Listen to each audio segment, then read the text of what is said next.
Petit à petit, l'industrie financière se met à l'intelligence artificielle. D'après BPI France, les banques ont investi plus de 150 milliards d'euros dans l'IA l'année dernière.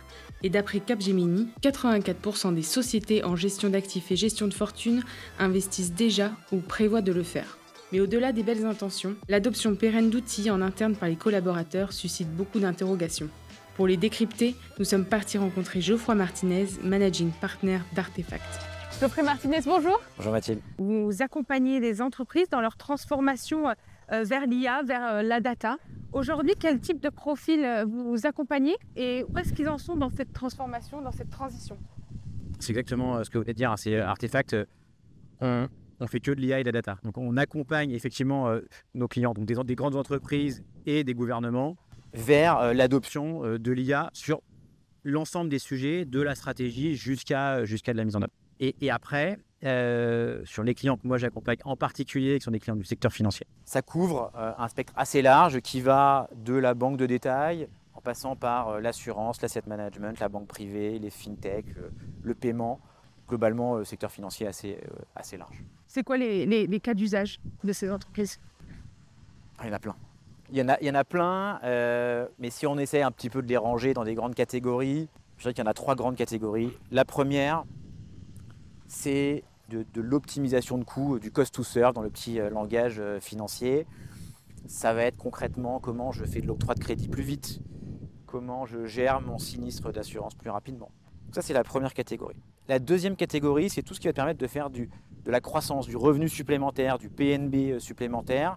Et là, on va retrouver toute la thématique autour du cross-sell, de l'upsell, de la recommandation de produits. C'est tous ces sujets-là qu'on va trouver là-dedans. Et enfin, il y a un troisième bloc, une troisième grande catégorie autour de la protection de ces institutions financières. Et là-dedans, nous, on travaille beaucoup sur des sujets autour de la fraude. L'IA est un très bon accélérateur de fraude, enfin en tout cas de détection de fraude. L'anti-money laundering, exactement. C'est pour ça que j'ai hésité parce qu'en fait ça marche dans les deux sens. Donc, tout l'enjeu c'est d'avoir un coup d'avance sur celui qui fraude. Fraudeur, ouais. Mais en effet, il y a un vrai sujet sur la fraude. Pareil sur l'anti-money laundering, l'IA permet, quand c'est bien utilisé, de diminuer les fameux faux positifs de l'anti-money laundering. Mais après, donc plein de cas d'usage.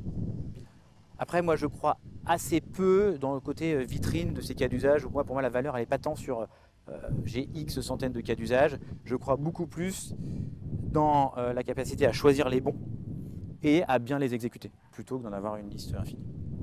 Vous les exécutez concrètement après ça, quelle forme prennent les résultats de ce que vous mettez en place? En fait, la question peut-être c'est un peu est-ce que ça marche oui ou non quoi. C'est ça le truc. Alors pareil, un énorme biais dans ma réponse, mais la réponse est oui, ça marche. Oui, ça marche. Vous n'allez pas me dire autre chose? Non, mais évidemment oui, ça marche. Mais il y a un certain nombre d'ingrédients qui font que ça marche mieux. Premier ingrédient, c'est d'avoir une stratégie IA qui soit claire, qui priorise les sujets, qui soit évidemment alignée à la stratégie du groupe. Deuxièmement, c'est d'avoir des fondations à la fois en termes de data, donc ça veut dire des données qui soient propres, qui soient utilisables, qui soient en qualité, et aussi des outils technologiques qui permettent d'utiliser ces données. Et enfin, le troisième ingrédient, qui est pour moi le plus important, que sont les hommes et les femmes, parce que finalement, à la fin, ce qu'on fait, si ce n'est pas utilisé, ça ne sert absolument à rien. C'est d'ailleurs une des valeurs d'Artefact. Et donc, avoir des équipes qui sont formées, qui maîtrisent ces technologies-là, est évidemment un ingrédient indispensable. On a vu dans le passé que certains banquiers, certaines institutions financières bloquaient ou réduisaient l'accès à l'IA, l'IA type ChatGPT. Déjà, qu'est-ce que vous en pensez de ça? Et est-ce que cette mesure, c'est pas un frein aussi pour ce que vous tentez de mettre en place sur le marché?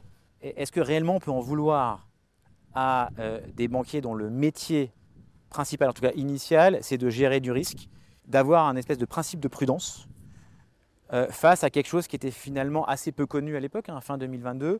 Où sont entraînées mes données? Où vont-elles? Est-ce qu'il y a des risques de non-conformité? Quels sont les risques d'hallucination? Bref, plein de sujets étaient encore ouverts à l'époque, sans réponse, donc principe de prudence, qui ne me choque absolument pas dans un contexte d'institution financière. En revanche, ce qui s'est passé après, c'est qu'une fois ces risques détourés, une fois ces risques appréhendés, les entreprises, en tout cas du secteur, se sont armées pour y répondre, organisées pour y répondre.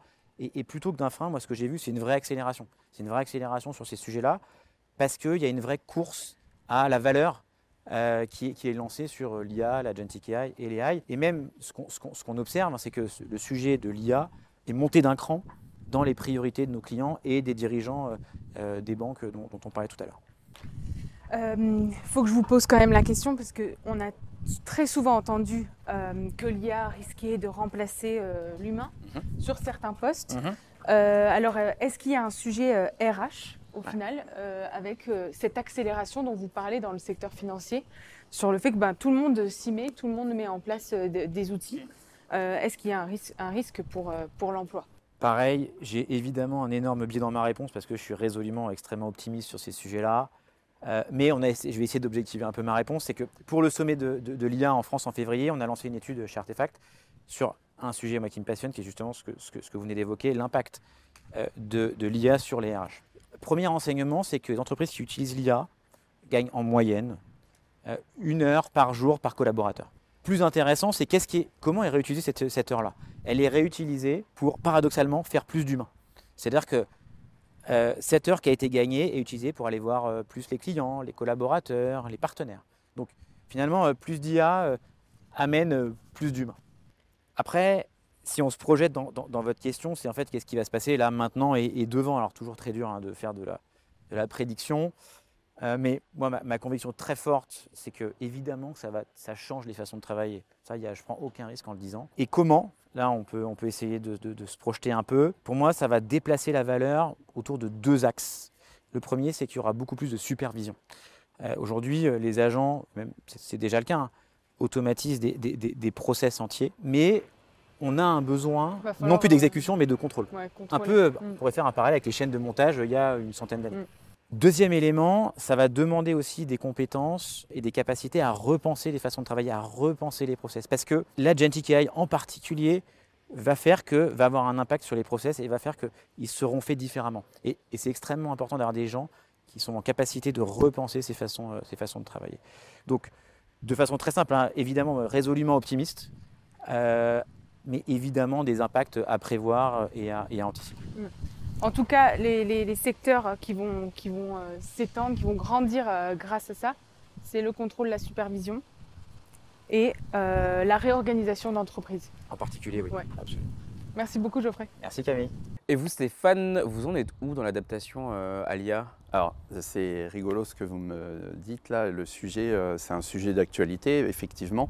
Nous, on a fait, pas plus tard qu'il y a une quinzaine de jours, une formation justement sur l'IA pour s'adapter, apprendre l'IA, parce que ma vision est plutôt que l'IA doit être un outil qui nous permet justement de toutes les tâches administratives, puisque vous savez que dans la gestion de patrimoine, on a beaucoup de tâches administratives. Et l'idée, c'est d'être encore plus proche de nos clients, justement en déléguant certaines tâches qui à prennent l'IA. Du temps, qui sont chronophages.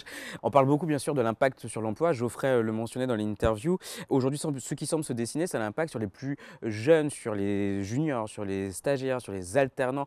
Est-ce que demain, vous allez vraiment pouvoir vous passer complètement de ces postes-là? Non, l'idée, c'est pas de se passer complètement de ces postes-là, mais par contre, comment optimiser encore mieux l'efficience dans le travail. Ça, c'est vraiment quelque chose auquel j'attache beaucoup d'importance, parce que c'est pas la quantité, c'est pas la qualité de travail qui compte, c'est l'efficience, tout en rendant service aux clients et en étant encore plus proche de ses attentes.